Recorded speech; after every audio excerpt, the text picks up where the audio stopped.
Here we go. Ready? Hi, welcome to the Psychology of Everyday Success. We are going to get started live here, and today our topic is on how to heal emotionally after divorce. Divorce is a hard subject for a lot of people, and Tim and I are not new to the game of marriage. We have both had marriages before our own. So we are both on our second marriage. We just wanted to share some of the ins and outs, the ups and downs, and just talk a little bit about what some of the challenges are in terms of healing, because that's a very important subject. Absolutely. I didn't know you were married before. Whatever. Just kidding. Just kidding. Yeah. Go ahead. What would you say? Go ahead. No, I was just saying, yeah, this is a really, really challenging topic at times. But there's so many people, babe, who have gone through divorce or in the process of going through divorce or trying to heal from divorce or have gone through more than one divorce. Mm-hmm. Who really find it important and necessary to try to heal. Otherwise, they kind of take it into the next relationship. So nobody wants to see that happen. Yeah, they do. Yes. So where do we want to start the conversation? Well, I like what you said about we are almost live. And I think we are live now. They do. Oh, hi. Welcome to the Psychology of Everyday Success. We are here sharing on the topic of healing from divorce. And we want to just kind of share some thoughts and some, ways that we have found have been helpful for healing. Tim and I are on our second divorce, marriage. But I like to think of it this way, baby. We're on our last marriage. Last marriage. Yes. Yeah, our last marriage. Yeah. That's for sure. We had a warm up before this. We were just practicing. We had a warm up. I'm kidding. We did. Yeah. So yeah, well, welcome. We're glad you're here. Mm-hmm. So what do you want to highlight today, Tim? Where we want to get started? Yeah, I don't know. Well, I think just noticing first off that this is a tough subject, mm-hmm. right? That often we don't really want to deal with. Yeah. But that it's absolutely critical that we figure out how to do that, and deal with that going forward. I think it's hard because two people become one. A lot of times they have families. They have longevity of a relationship. They have a lot of emotions involved, a lot of investment into it, and not just emotional, but spiritual, mental, physical. And so there are just a lot of emotions all around. Sure. So healing from divorce could take time. It is one, I've been through it. I know for a fact it is one of the most hardest things I've ever had to go through. Figuring out how to heal. For sure. But what's true is I think what is hard for us as we do it actually ends up making us stronger, mm-hmm. And better prepared. I think the next time around, if we learn the lessons from the initial marriage that didn't last. What's interesting about that is that they say 60 to 70% of second marriages mm-hmm. end in divorce. Mm. Up to 50% of first marriages, 30 to 50, end in divorce, but 60 to 70% of second mm-hmm. marriages end in divorce. And I think it's because, we just didn't learn, nobody's took the time to really to think about and understand what were the lessons Yeah. from that marriage that didn't last. So that's absolutely important to do. So what does emotional healing look like? How do you go about doing that? I know a lot of guys think, who, me heal emotionally? I'm not all that. I'm not emotionally. I'm tough. I'm strong. I'm capable. And this is not going to bother me. I'm going to keep pushing forward. And they do, or they try to anyway. I've heard some men say that the best way to get, now this is going to be a little I don't know, graphic, PG-13, but they said that the best way to get over one woman is to get another woman under you. I don't know why we're saying that. I don't see the relevance. Well, the point is that's often how That's many how men guys think about think. it. Yeah, we sometimes. don't move, and consequently we end up, I think, repeating the same mistakes in the same relationships over and over and over again, never really healing. I was talking to a guy, actually a coaching client the other day, and he was saying that he said that he's married the same woman about 6 or 7 times. Her name was different, right? Different social security number, right? Different person, but the same woman. Because he didn't understand the lessons from the first marriage. So I think my lessons were just knowing. I learned a lot of self-control. I learned what to say and what not to say, what helps and what really doesn't help in terms of, and I also learned how to set boundaries. And I think those were some of the strongest points that I learned. I think it's very important to be able to have identity before you go into a marriage. Sure. So that your identity doesn't get colluded with someone else's identity. And that can happen. You can really lose yourself, especially when you start having children. Wow. Yeah. So I think that's pretty important. Yeah, you kind of need to know what gives you worth, value, and significance without the other person. You need to know who you are, as you said. And so yeah, it's interesting stuff. I think one of the things I learned most from my first marriage was how jacked up I was in terms of my self-esteem. Can I just keep it real? My self-esteem was severely low. I didn't know, I didn't think anybody would want me. I'm just going to be honest. My parents did an amazing job of raising me, and I had tremendous benefits and opportunities galore, but somehow I came away from that experience thinking that I was unworthy of relationship. And so consequently, I ended up in a relationship that didn't serve me or the other person. So and I'm grateful because we got children out of that, and now grandchildren. Yes, but what's true is so before I got into a relationship with you, Jen, I needed to really come to terms with my self-esteem issues. And I spent some significant time with exploring that with the help of some really, really amazing people. So yeah.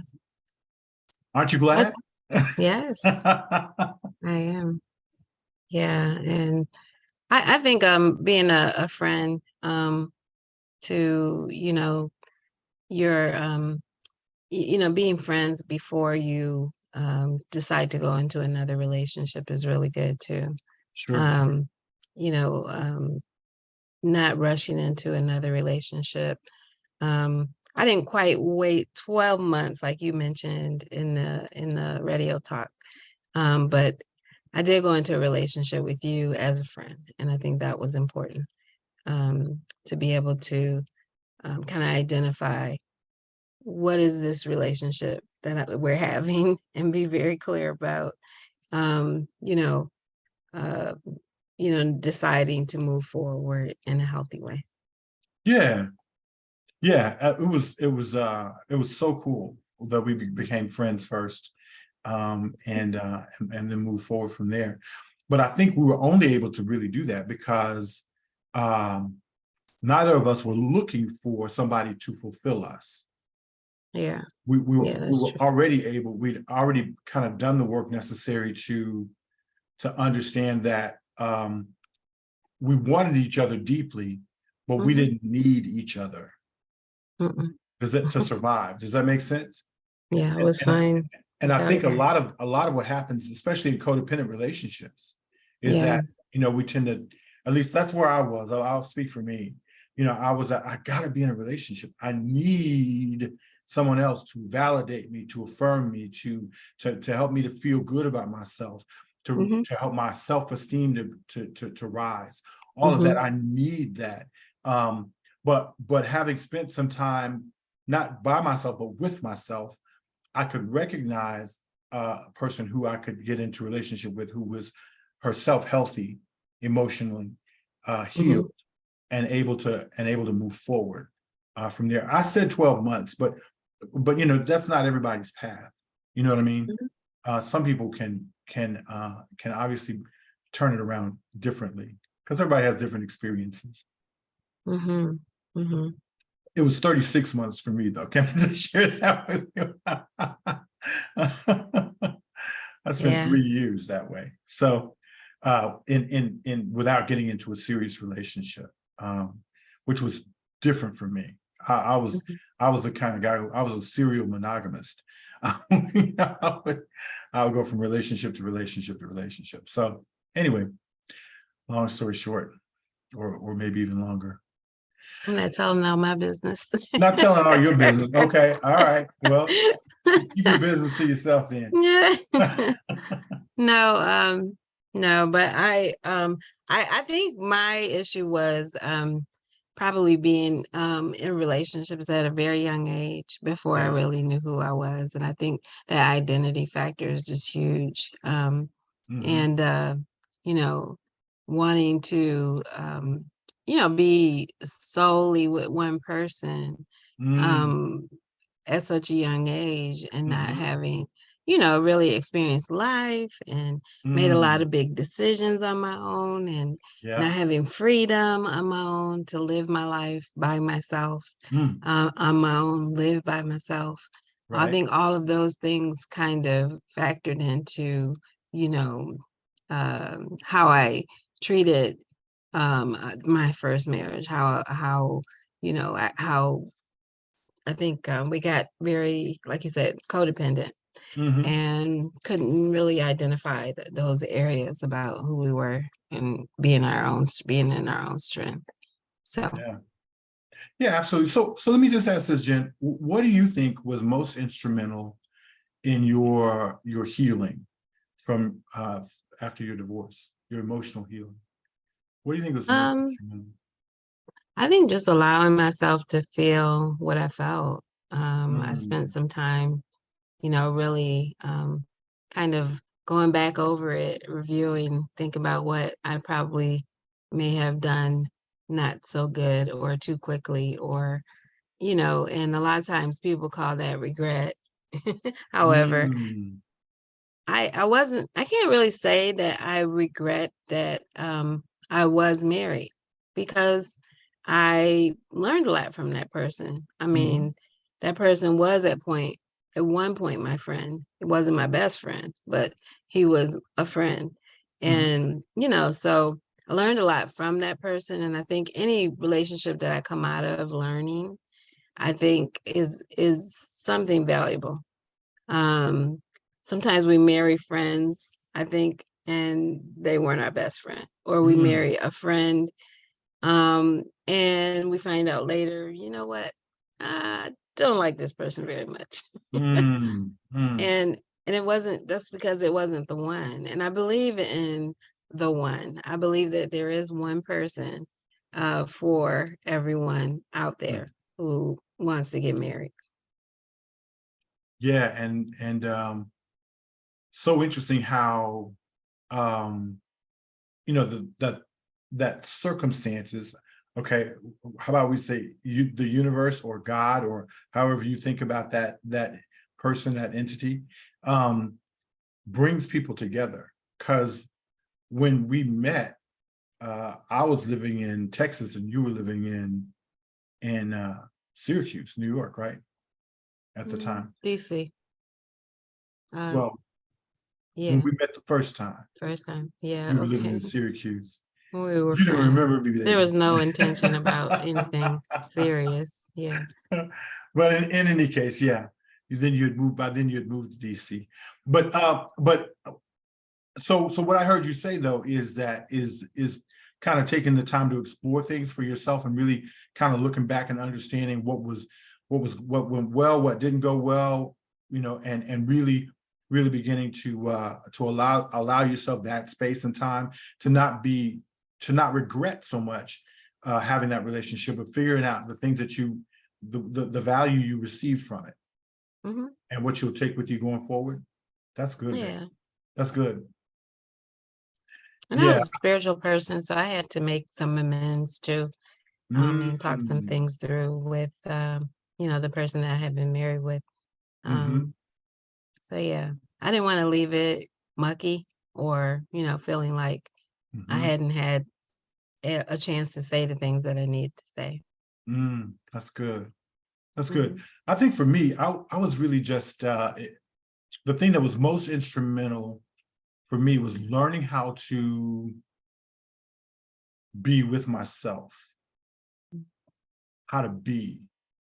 Um, I was mostly a human doing, so I would just do all the time and not spending time being. But I think when I got an opportunity to be alone with Hmm. myself, with my thoughts, with my prayers, with my meditation, I would go for these long walks, uh, Hmm.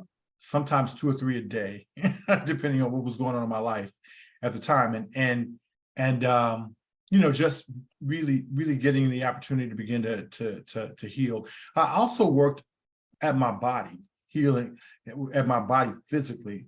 I spent a lot of time in the gym, which what I now understand is that releases really good positive brain chemistry, which really helps with mood and perspective and capacity to think clearly. So in doing that, then that actually, as I healed my body, I also healed my mind, my emotions, my spirit, all of that. Hmm. Because it's all connected. Yes, Yes. it's Hmm. all connected. Yeah. So let me just ask this: if you could go back and do something all over again, go back and change something. Mm. Wow. Um, I know, right? Uh, about how you handled going from that marriage into what was beyond it. If you could do one thing differently, what do you think you would do? I'm gonna let you answer that first. Well, that's why I asked it because I didn't want to answer. I need time to think. I'm an introvert. Yeah, I hear you. Wow. Hmm.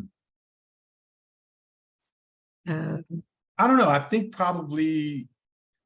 if I could go back and change something, redo things, I think I probably would have maybe tried to be more compassionate where I was concerned. mhm, I think there was a lot of shame. So what you know about my family, but other folks don't, is that my parents were married, I don't know, 50 years, and yours have been married 60 or something like that, over 60. And so I come from a lot of people who, had successful marriages, long-term successful marriage. And I expected that would be the case for me. And I felt like I had failed both myself. I felt like I'd failed my family. I felt like I'd failed God, if I'm honest. And I beat myself up for a while about that. Felt like I failed my children. Mm-hmm. Beat myself up for a while about that. But I think really that was really unproductive. I probably really should have spent more time really trying to forgive myself and noticing that I am not my parents, right? I was not in Yeah. their relationship. I was in a completely different relationship, right? I was trying to do what I felt was in everybody's best interest going forward. So yeah, so I should probably have kind of given myself a break from Yeah. time about that sooner than I That's did. good. Yeah. What do I you think I probably would have, one of the things I think I I came from a alcoholic family. So there was a lot of codependency and there was a lot of not knowing what is healthy. Mm-hmm. So I would have probably spent time learning about what is healthy in relationships, so that I could identify that. Because there were a lot of red flags, lots of red flags. And I probably didn't notice them and walked right into one big, yeah. Yeah. And so I just didn't give them or pay any attention. I wanted to do what I wanted to do. I probably wouldn't also have as much pride. I think one of the things that probably helps is having mentors in your life. I didn't have Sure. any at that time. And people who could speak into my life, be around, who had my best interests at heart and could speak to me honestly. And so when you have relationships with people, but you don't have healthy relationships and ones that you can trust, because I'm a friend. If I see something going wrong, I'm gonna say it, and I'm gonna say I don't think that person deserves you, or I don't think that person is healthy enough for you, and I'll say it in a very kind way. And I've had friends get mad at me, because I've addressed those kind of points before, but I care about them and I love them, so that's just the way I speak to them. I haven't lost any friendships over, I don't think. Okay, well, good. Any ones that mattered anyway. I hear you. I hear you. Yeah, interesting stuff. Thank you for sharing that. Let me just toss this question out. Because we talk about, and we talked about in the radio show about affirmation and how important that is in the healing process, right? Learning the skill, developing the skill of being able to affirm ourselves. You talk about the fact that you used to put affirming statements all over your place of where you were living, and you would see them on a daily basis and affirm yourself that way. I didn't put them all over the place, but I put them on a bathroom mirror. And every morning when I'm brushing my teeth, I'm seeing all my affirmations, and that's helping me to kind of get the day started. And what's interesting is so amazing how those things start to really seep into your spirit, even when you don't think you're noticing it, right? Even when you're not conscious of it, that comes in. But the question I wanted to ask is, like, what do you do today to kind of affirm yourself? Because that affirmation piece is absolutely critical to healing. Well,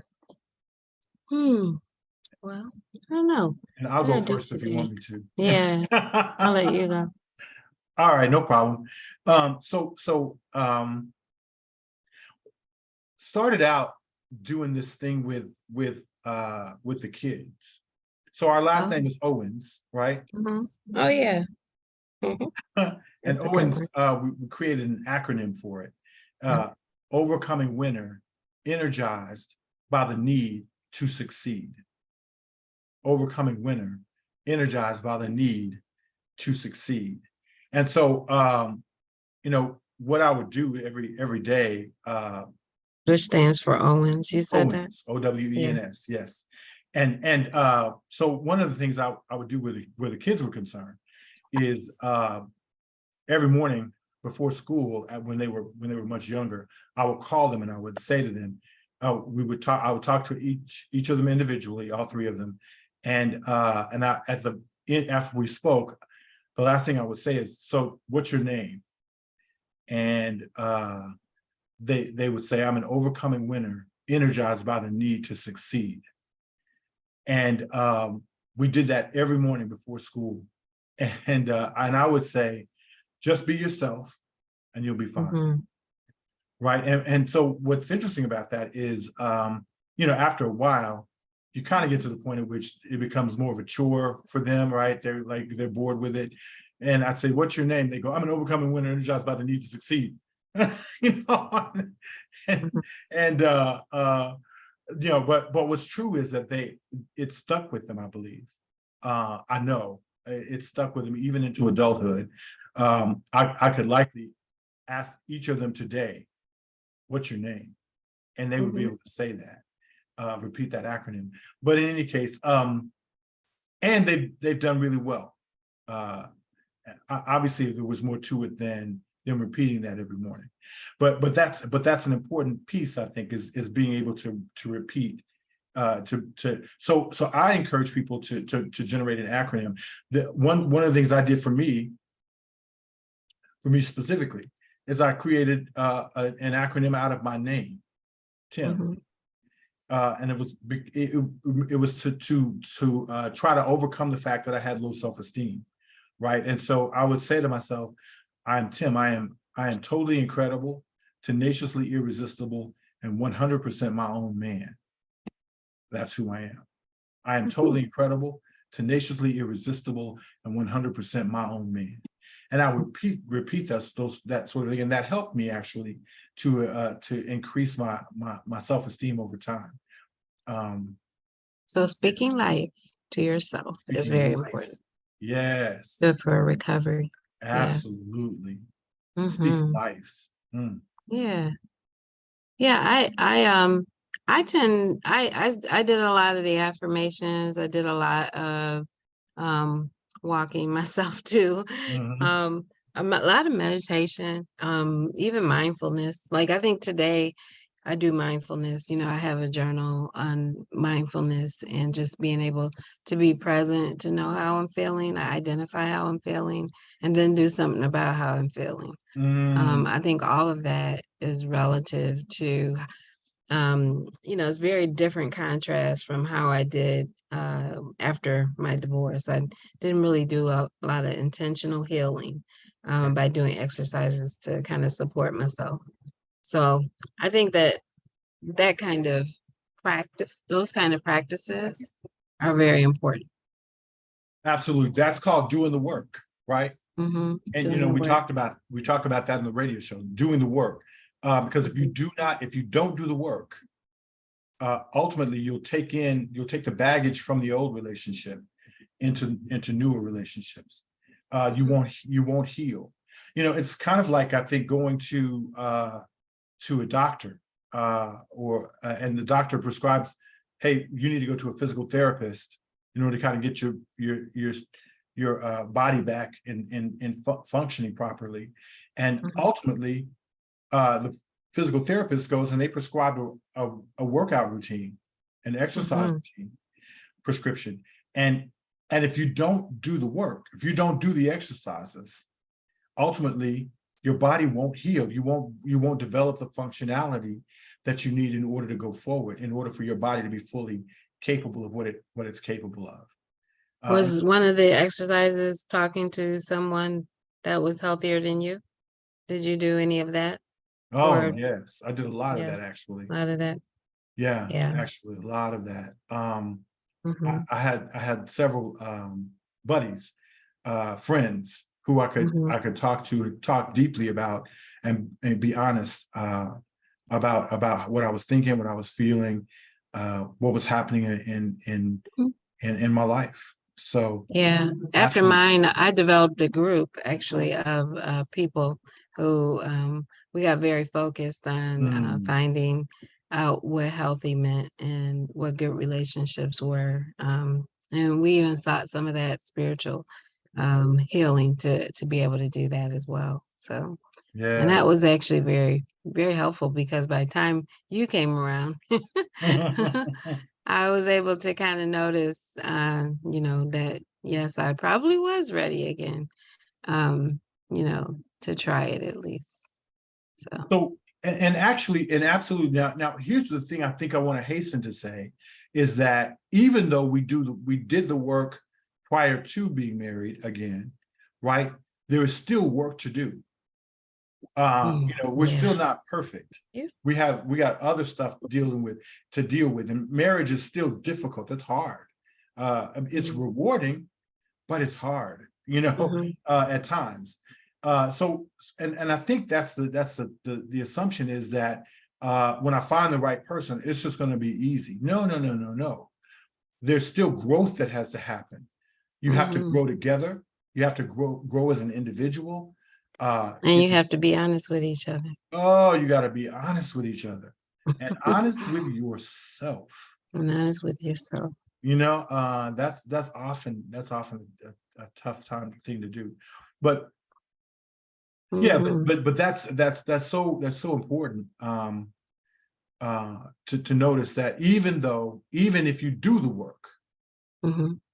after coming out of a relationship, there's still going to be more work to be done. There's more emotional, mental, and spiritual work that needs to take place. So Mhm. Yeah. mm, Yeah, and it's a process, and don't, beat yourself up, for um, feeling like it's taking a while to do that. uh, Um, say that again. I think that whole process about making amends, like I said, Mm, it was pretty intentional for me because I was actually moving to a new state mhm, and leaving my ex behind, and I wanted to make sure I talked to him before I left, mhm, and kind of just leaving some of the stuff of that mm. marriage behind as well, and I Tie wanted up to some of move the loose, on. tie up some of the But loose ends. mhm. Yeah, absolutely. Do the best you can anyway. Not everybody's ex is willing to tie up loose ends all the Mhm. time. you know? That's true. So, Yeah, it may but not we be keep that you working have at it that and keep reaching out. cooperation. Say again, I'm Yeah. sorry. No, I just said it may not be that you have that cooperation, but if you Yeah, can and it's allowed and it's an opportunity, definitely take the time definitely. Well, because it helps you find resolve going into the next one. exactly. We do the best we can and do the best we can. And Mhm. and sometimes people choose to just remain single. They're not trying to go into another relationship, which Mhm. is fine. I mean, if that works for you, singleness, or singlehood, is that what it's called? No idea. Is perfectly is a perfectly good option, Yeah. for some people. So and maybe Mhm. maybe the best option for some people. So Mhm. yeah. Well, All Jen, you got right. anything else you wanna Nope. you think we about beat Yeah, I that think topic that to we've death? touched on it all. Okay. Thank you for watching, listening audience. I see Christy Bridges was watching. Yeah. Um, Thanks, Christy. Christy Bridges, she may have liked this video, but she will be holding a 3 a.m. divorce summit, and she will I believe it's online, Christy. So you put a link here. And we will make sure your summit is being watched. Put the time when it's happening. I think all of that will be very good because one thing that I did want to say, I forgot, Tim, it just came up, but I Okay, remember go. I wanted to say this Which about was healing after a divorce. Like divorce can be like almost very similar to grief, like a loss in your life. sure. And so losing that person can feel like, oh my God, you know, I just died, you know, and had to be kind of resurrected and feel out how to live again. Especially if you had been together for quite some time. So I just think that that's very important too, sometimes to go through the whole grief process, and process the grief, Yes. that you are feeling, with the loss of that loved one. Because, you know, in some marriages, it's likely that that person, um, one of them might not have wanted to divorce. You know, Mm, it may not have been that both of them wanted to leave it. So I that's think that is huge, so good. Yeah. sometimes. So Yeah. Well, and get the even if help. both of them, go ahead. I'm sorry. No, I just say get the help. Good. Very Yeah, important. absolutely. And I agree completely. It is a loss. I mean, it's an important loss, and dealing with it as such is absolutely critical. Hmm. Um, so yeah, thank you for saying that. Sorry we left it out earlier. Yeah.